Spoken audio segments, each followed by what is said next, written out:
All right, we are going to continue. I want to point out real quick too what I was just saying about the lack of organization. My wife walked by and was smiling and was giving me thumbs up because she's been with me in China for a little bit over a year, and she's also had that. And again, she's not American; she's Filipino, so different cultural background from me in some ways. But she's also said many times, like, "Oh, it's so unorganized, and it's so hard to sometimes plan anything because you don't hear anything until the last minute." And even sometimes not until after after the fact. And yeah, a lot of people, that's one thing I think a lot of Western people or non-Chinese people have a really difficult time with. And you really have to sort of be flexible in China and just be ready for things to just happen almost at random and expect the unexpected. Yeah, absolutely. Like they'll be like, "Hey, by the way, you're working on Saturday tomorrow, and you have to do this thing," and I'm like, "What? No one told me this. I need time to make a hour To presentation." prepare. Yeah, Yeah, when did you know about this? Oh, we've known for 2 weeks. Well, why did you wait till the night before to tell me? Why didn't you tell me 2 weeks ago? I don't know. yeah. So I mean I've had so many paperwork issues or problems at school. Like when I need to have something submitted and they never told me about it till 5 minutes before, but then it's my problem. And yeah, it's that's stuff that definitely wouldn't fly at most places in America. But yeah, that's you got to be ready to just roll with it. Otherwise, you're going to be very Right. unhappy. And I find that with China too, because of some of the things like this, it can be some days sort of simultaneously very frustrating, but can also be amusing. Like sometimes it's kind of funny, or sometimes things are so frustrating that I get to a point where I'm no longer frustrated. I'm just like amused by it, and then it's just like I can laugh it off. And I think that sometimes you have to have that attitude to sometimes endure some of the the frustrations. You just have to find the humor in it. Okay, so this is not related to disorganization, but the humor of the oddity of China sometimes. Something I was talking about earlier is when the virus started spreading around the world and China became the safe place, all Uh, foreigners were looked upon very suspiciously. And it was very, I mean, I was started to seeing things on social media like, oh, like people are getting discriminated against. Like I saw it in Italy and in America, like, Chinese people are getting discriminated against, and because, oh, that person has the virus, probably that's not, and everyone was in outrage. They were just like, that's not cool, you shouldn't do that to Asian people, because it wasn't even if they were Chinese, any Asian, they were just doing that to people. And that exact same thing started happening here to my neighbors. And me and my neighbors, we were walking down the street, and people started like holding their masks to their face and like walking really far away from us, and some of them turned around and walked the other way, like really, like not being we weren't what's the word, like we weren't imagining it, it was very overt. right, And I was right, like, whoa, right. this is, I was like, whoa, this is crazy. And at first I was just kind of laughing. I was like, this is really strange how we were like these kind of like celebrities, like, oh, foreign teachers, how cool, let's talk to them. And now we're monsters carrying this Lepers. disease. Yeah. Yeah. So when we got on the bus, I blend in a little better here because I'm half Asian. When I'm by myself, I don't really have too much of a problem, but my neighbors are not. So when we got on the bus, everyone got up and like moved away from us. And I Ah, was just like, this is crazy, man. And then we got on the subway, same thing. And like my neighbor's getting so pissed off, and I'm just laughing. He's actually getting mad at me because I'm laughing. He's like, why do ah, you think this is funny? I'm like, because this is so absurd that the virus started here. right, It spread right, to other places. We haven't left. They don't have to know right, that. But the right. likelihood that another Chinese person has the virus is way higher than you or me having it. And they're treating us like monsters. I think this is Yeah, funny. And he just yeah. did not see the humor in it. But that was also a really uh, interesting cultural lesson, and I laughed it off until I got denied entry into stores. then it wasn't funny to me anymore. Because like, there's only so many grocery stores I know here. I don't speak Chinese, so when I tried to go to the store a couple times, they just wouldn't let me in. Only me, Right. not other people. And I'm just like, well, this is getting out of hand. Like, I don't know if I can live here if I can't eat.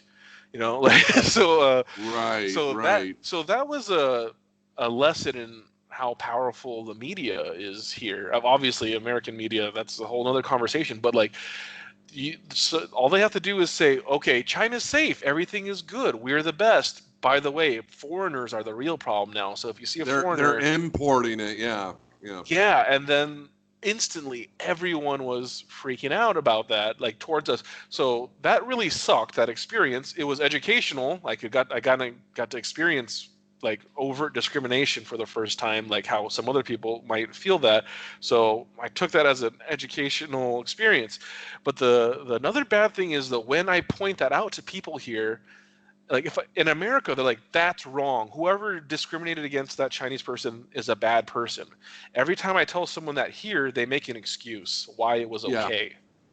Yeah. They'll be like, And that's well, come that's up. because Mhm. that's because of Donald Trump, and that's because your country did this, or that's because of this, and it's not China's fault. And like, dude, that's not cool. Like to Right. justify Right. this. Because again, Yeah, they make excuses, they deflect, and I think a lot of it has to do yeah, with, like I said, saving face. yeah, And I think too, one difference, one of the many differences is in the West. We have racism in America, sure, yeah. but when people see it, they call it out.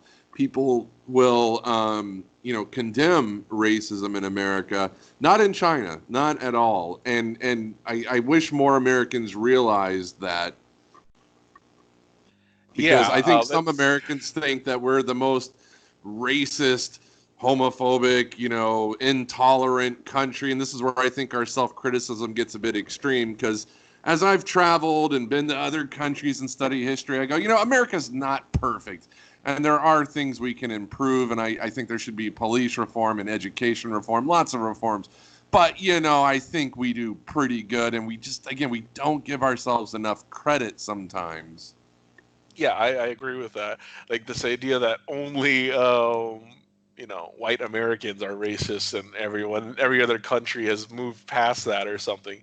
It's so far from the truth. Um, I know lots of Filipino people and they're super racist.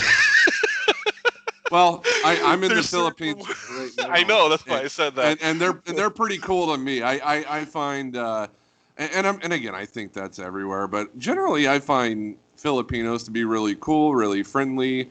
Yeah, maybe some random people hate my guts for being a foreigner, but I always find people to here to be really, really great, and also very different, almost the opposite temperament of Chinese people in a lot of ways. Oh yeah, yeah, I meant so there's like how there's certain derogatory terms for other people in English in America. There's certain ones for black people and Indian people specifically for Filipinos.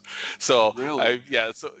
so for Indian people specifically, like so there's these things that you just don't even know about. That like, oh my god, I didn't know those two people didn't like each other, or that you just have no clue that there's this whole thing, like another person's thing. Or in India, like when I was there, I'm like, oh wow, there's crazy discrimination happening here, but we just don't think about it because we only think about it in our American terms of Right, right. who's getting discriminated against. And so yeah, when I hear the stuff that other people say when no one's around, the things people say when they're safe, it's pretty crazy. And since I'm mixed race, I get to be around a lot of people that feel comfortable around me, and I'm just like, man, that's Ah, not cool. So interesting. yeah, Interesting. so yeah, like people don't know what people say about them when they're not around.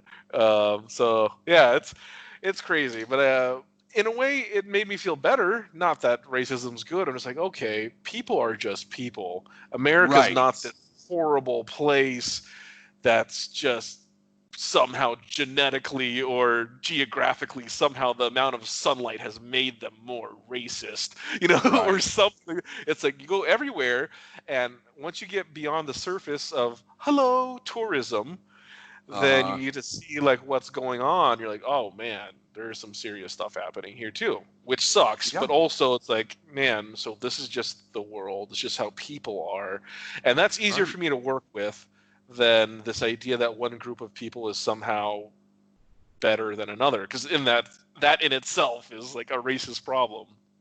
Yeah, and that's the thing. I would argue that maybe some ideologies are better than other, like some techniques or methods or work or study habits produce better results. Like you talked about push-ups, for example. We were talking about quality, and I would say, 20 solid push-ups might be more effective than 100 terrible push-ups. So there are sometimes, better. I don't have this idea that all beliefs, all ideologies, all cultures are totally equal in every way, because I think certain mindsets or practices or habits are more constructive than others. But I don't think I don't confuse that with race. I think culture matters. I think ideology matters. But I think race is irrelevant. For example, look at the difference between mainland China and Hong Kong. Look at the difference between North Korea and South Korea. Look at East and West Berlin. Same race, different people. Yeah, though, so bringing it back to what you said, ideas are what are way more dangerous, and in my opinion also are not all equal. Some are completely terrible. And I used to have a problem saying that because you get called you're being ignorant or racist even which doesn't even correlate, because you don't like, this is not a good idea. Let me explain to you why it's bad. And that doesn't matter. This idea that, like go ahead. No, this goes back to what I was saying about Westerners who don't care as much about facts, but they want their opinions to be all equally validated. And I'm just like, no, this is not a good idea, and I'll explain to you why. And I'll justify it on the premise that more people will be happy or less people will be discriminated. It will be a good premise, but they will just not even care to listen because they want their opinion to be equal without effort. And that sucks. Right. It's hard to talk to people. And I feel like it should be so self-evident, and it is to some people, but it is like, some habits are better than others. If you eat vegetables, regularly, and drink water and get some exercise and some sunlight, you might be healthier than if you never exercise, you drink a bottle of vodka every day, you eat junk food. Like objective standards exist, and facts matter. Anyway, I think I'm just kind of rambling, but I think we're in agreement on pretty much everything. So, we don't have good. I think we agree on the methods. We don't necessarily have to have the same conclusions or the same ideas, but like the approach and how to make decisions, I think we definitely share that. Right. Yeah. And I think too, we have so much, and if you were to look at us, like, we look different, I guess, but we're both West Coasters, we're both Californians, and I feel like, again, as Americans, and I feel like this has to do with maybe our generation as well, that you and I could have some differences of opinions, but not be too bothered and be like, well, whatever, like we agree to disagree on some things, but we have so much in common. We're similar in age, we're Californians. And I feel like, maybe younger people, I don't know, it's more like, I don't know, like they focus on differences or discrepancies versus, well, what's our common ground? And, well, it's okay to have different opinions sometimes, and we can talk about it. I feel like that's kind of going away from America. Yeah, this example came to mind. So one of the big reasons I became divorced is because my wife became very spiritual and religious, and I am not. Even though my degree is in world religions, I am not at all. And I have a lot of information, for at least in my opinion, to make a good argument for why or not. And she became that way, and it drove a huge wedge between us. And one of our common friends was like, "Why is that such a big deal? Why does that matter?" I was like, "Well, because I want to have the same values, and I want to have the same outlook on reality and life as my partner. I don't care about the rest of the world. They can do what they want, but I want to in the same house, and vice versa. It's also bothering her. So my friend was just saying, well, I still don't understand why you can't just, whatever, agree to disagree. And I asked her a question. I said, well, what if your husband became a Trump supporter? And she just was like, I couldn't be married to him. I was like, that is way less, in my opinion, than, understanding the meaning of life and how the universe works on the same page. And she couldn't handle, someone having a different political view. For me, that just seemed weird that one's okay and the other one's not. I think for some Americans, though, and definitely for Chinese, Yeah. political ideology is a religion, like a secular religion. Like, again, the way sometimes people in China talk about China, and it like worship, it's almost like a cult in some ways, China. And I feel like, and I've said this before, again, sort of half joking, half serious, where I feel like so many of them treat nationalism like a religion.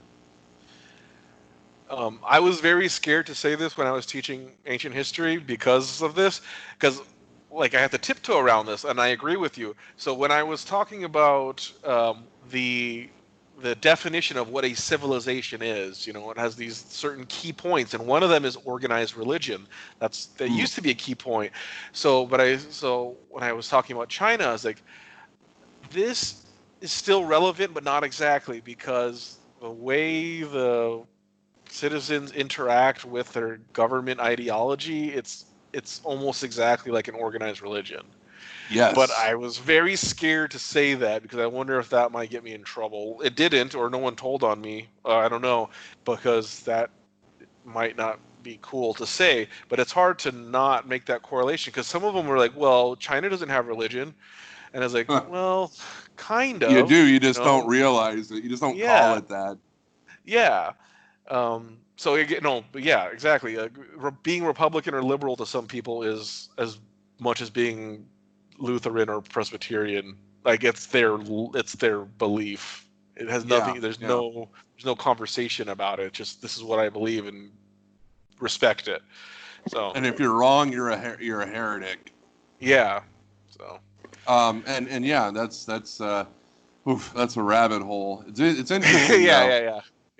It's interesting. Oh, there was some other point I want. Okay, so we're talking about religion, and again, maybe going off on a tangent, but Falun Gong, right? That was sort of quasi-religious. I guess it comes down to semantics, how you want to define religion.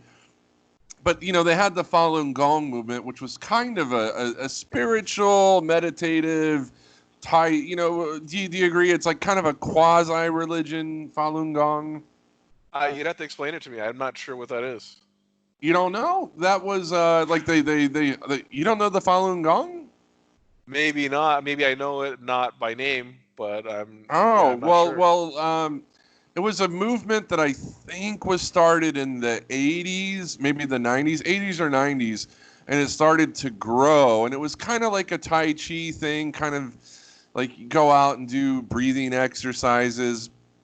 And I think originally the Chinese government promoted it, but then it started really, really growing quickly. And I think it kind of freaked out. I think it was Jiang Zemin was the leader or the president at the time. And then they like outlawed it and banned it. And now you can't even, again, it's another taboo. You can't even really talk about it in China. And people who do practice it, I think there's a lot of evidence that that they're victims of organ harvesting, live organ harvesting. Oh my, okay. So I am aware of this. All right. Like they allegedly two practitioners like set themselves on fire in Tiananmen Square, but a lot of Falun Gong people say that the government set them on fire to frame them, and that whole thing. Okay, I didn't know it by name, but I'm familiar with this movement. I see a lot of them in America at Chinese embassies. They're like protesting outside of the embassies a lot. Right. So definitely, Yeah. Okay. So maybe that's another cool conversation about something that surprised me when I came to China. Is because I'm not religious and the way my marriage ended, I was very interested in maybe meeting someone who's not religious. Because just for my own personal side, like I said, my friends, family, they're all religious, all of them, and just me. I'm kind of lonely in that sense. So I want to find a partner. So I thought China would be a good bet because supposedly on the map it says, the most atheists in the world, but atheist or non-religious people. But it's not true because even if they're not, even without the government ideological thing, they're super superstitious. Like they're like the idea, the beliefs of culture and how things work, and it's very, in that sense, they're just as superstitious as any other place. I thought I was gonna, it would be a culture of more, um, I guess, like scientific, materialistic, not materialistic in the sense of buying things, but like a very worldly life. And Yeah, that only goes as far as money. But, everything right. is still spiritual and ghosts and ancestors and fortune telling and spirit medicine and all this stuff is super popular here. So I was wrong. Well, I think it's I think you'll find that the folk stuff you're talking about more in a place like Henan than you would in Shanghai.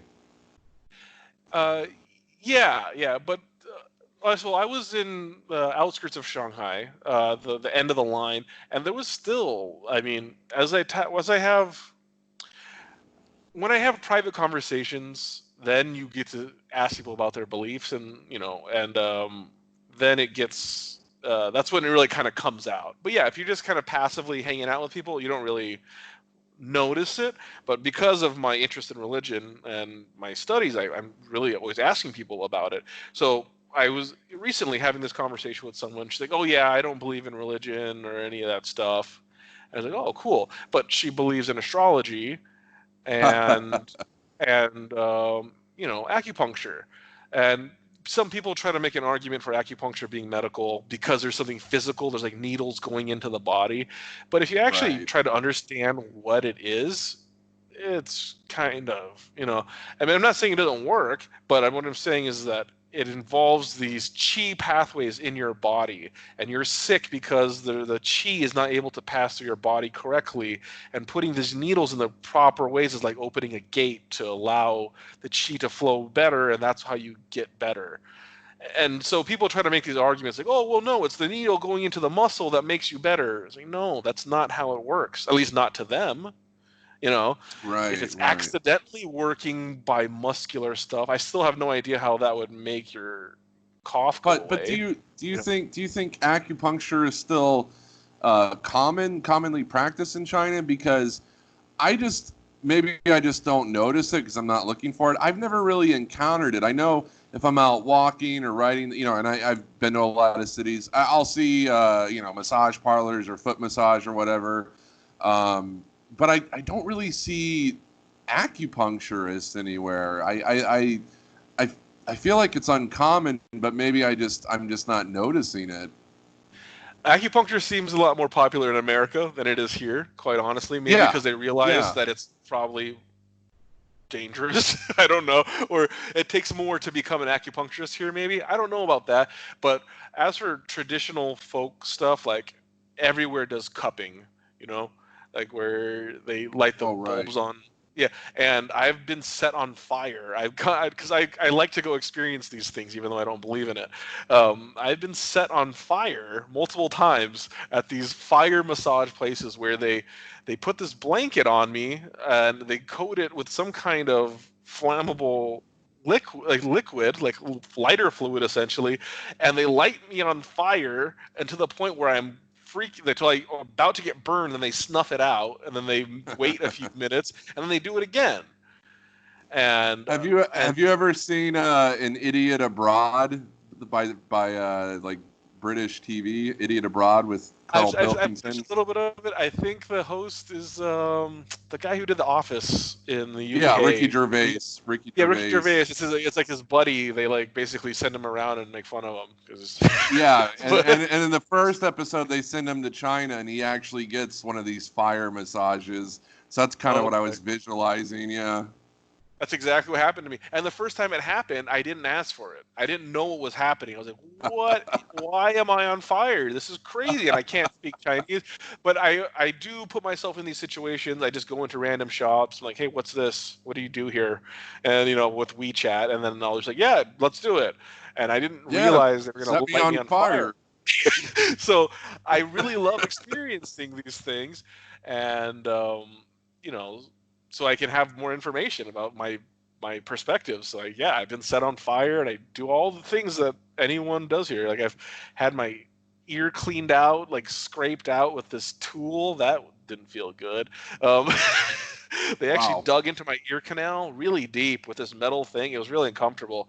But all these things that are, I'm just saying, like, this idea that this is a more non-religious, I guess religious has to be defined, but they have so many folk beliefs or spiritual beliefs, setting off fireworks to scare the whatever away. It depends if you're doing it just out of, we just kind of do this like the Easter Bunny and Easter eggs, where it's a tradition, or you actually believe that if I don't do this, ghosts are going to come. I get this.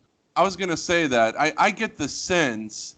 And again, it's a big country, and I'm sure you could find some range. But I get the sense most of them do it just for the sake of tradition and not because they necessarily believe in it anymore. It's just, this is what we do. I could be wrong, and I'm sure there are people who do believe in it or take it literally. But I think a lot of it's just habit and tradition, and there's not much more to it than that. But they, just like we have Friday the 13th, we say 13's an unlucky number, but we don't necessarily take it too seriously, and in China, number 4 is unlucky because the Chinese word for 4 is very similar to the Chinese word for death.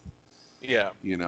Or they're one of their lucky numbers, which would be kind of crazy to Western people. Do you know what one of their lucky numbers is, which is like a horrible number in our culture? 666. And I would hear that so much, and they'll say in class sometimes, Lil, which means 666. And I always found that really funny and weird. So, I mean, it's hard to explain because some people say they only believe in it culturally, but then when I really ask them questions about it, they'll get offended if I kind of say, well, I don't think that's real, because then they'll kind of get like, well, just because you don't believe in it kind of thing. It's just my experience that more people actually are a little more attached to that stuff beyond their culture, and where it's actually like a part of their life. But again, I realize this, but this might just be because of me though, because when I tell people these stories, they're like, who are you talking to? And because I have the same experience in America where I ask people about their spiritual beliefs and all that stuff. Sure. And when I tell people that, they're like, who are you talking to? I'm like, everyone. You probably just don't have this conversation with people. Right. Like, what do you think really happens? Or how does this work? And when people give you answers about like, oh, I think you can send my spirit energy from here through the internet into our chat, and then I can heal you. And like, how many people actually believe this stuff? It's astounding. There's tons of people, and so it made me feel a little crazy almost. So I always dig into these questions when I go on a date or just hanging out with friends. Another example for this, like, if you write someone's name with red ink, that's very bad, right? Have you heard that? Oh, no, I haven't heard that. It means they're going to die. I thought red was like their lucky color. They use red everywhere. I had the same exact conversation. I was talking to one of my coworkers about this. Like, why? I thought red is good luck. It's like, yeah, but if you write their name on the board with a red ink, that's actually bad. It means you're going to die. And then I was like, oh. And I was like, do you actually believe that? She's like, no. I'm like, okay. So if I wrote your name in red, would you care? She's like, yeah, I would care. And I was like, you just said you don't believe it. She's like, well, still, like, why would you do that? But I'm like, I'm just Yeah, explaining. right. Yeah, and so she still has this connection to it in a very strange way. You know, she just said she doesn't believe it, but she seemed like, no, I still get really mad if someone did it. I'm like, Huh. okay. Maybe she would just consider it disrespectful, like it's like you're wishing Yeah, death on someone, and maybe that's it.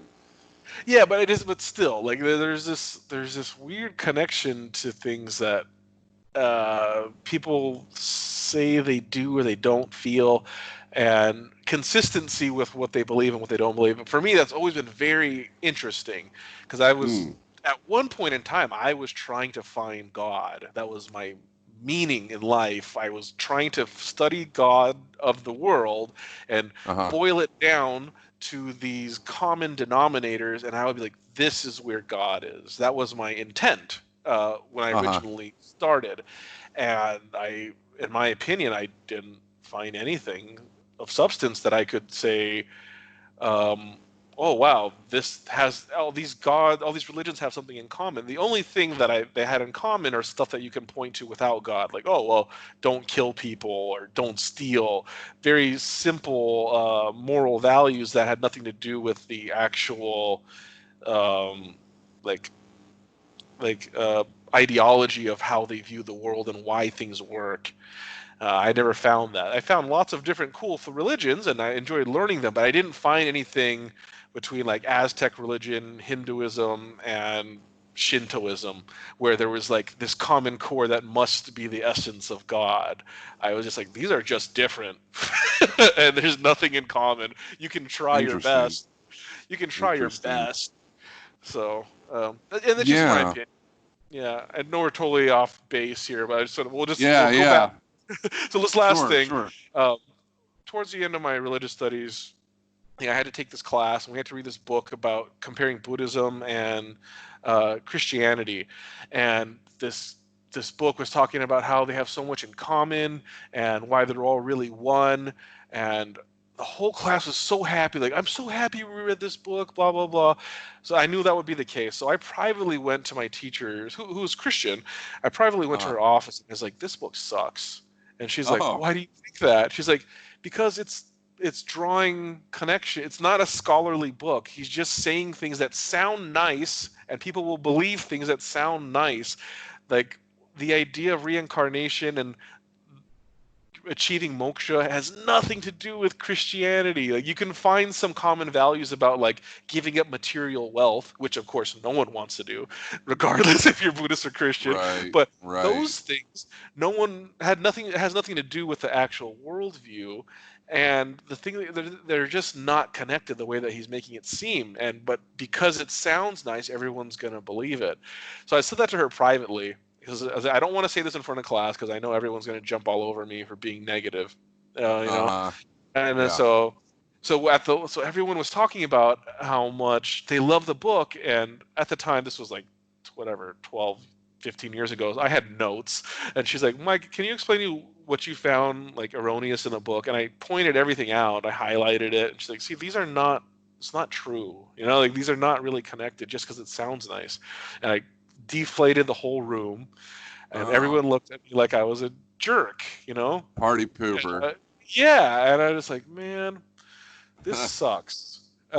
So I have these conversations less and less because people don't really want to engage in that way, unfortunately.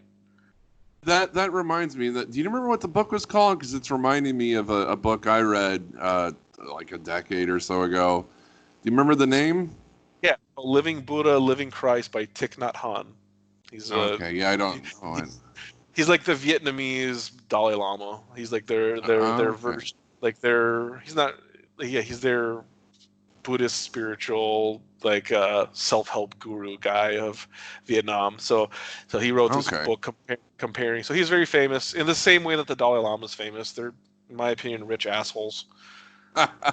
They Well, wear robes. They wear robes and they talk about this kind of life, but they're not that. mm, Oh my god! So I'm they're very like televangelists or something. in a way, yeah. Oh man, it's like, so the one thing about Tibet is they wouldn't. I don't care about the cultural, I mean, let's say the national problem with that. But if Chinese heard me talk about how much I don't like the Dalai Lama, they would have no problem with me talking. like the three T's. I can talk about the Dalai Lama, and they'll be okay with what I have to Or say. you could say negative things about Japan all day, and you could like make totally hateful, racist jokes about Japanese people, and they would probably love it. There was a guy, I forget his name, but he's kind of like an expert on North Korea, and he wrote this book about North Korea, and he's been to North Korea, and he would, they hate Japanese like Chinese, and he would make like these horrible jokes that would get you in so much trouble in America about Japanese people, and they loved it. I think like what was the joke? He had one that was really bad that he would tell North Koreans, like, I'm probably gonna do it wrong, but it was like, how do you stop a Japanese person from drowning, or something about that? And then the punchline is like, you take your foot off his neck or something. Just oh my horrible. God. Yeah, Yeah. And they would bust up and be like, yeah, I hate Japan too. Yeah, you're awesome. And imagine saying that in America, and it'd be like, Yeah. you get in so much trouble. But I feel like in China, if you could say anything negative about Japanese, and they would love it. Yeah. That's something that's so interesting. Even okay, so the Black Lives Matter thing that's becoming that's world news. What's happening in the U.S. And I was talking about that with some people here, and they all were like, "Well, black people are the ones who are committing all the crimes, though." And I was like, "Oh man, I don't want to have this conversation." Like they were just like they were like justifying why the police should be allowed to. I was like, "Well, that's that's." I don't know how much statistical work you did to get to that conclusion, and regardless if it's true or not, you probably shouldn't kill them. I was like, wow, right. Like the way that they just were like, well, that's what black people get, and I was like, man, see, this idea that racism only exists in America is not true. No, I mean, in Guangzhou during the coronavirus, they were throwing Africans out of their apartments.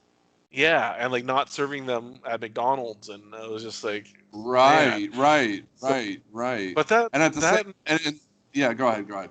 So that news doesn't percolate to the U.S. as much as I thought it would. Like no one knows about that unless I tell them myself, And it's so frustrating for me too, because I'll see things like this, or I'll hear things like this, because I'm paying attention to it, or I'm talking to people in China.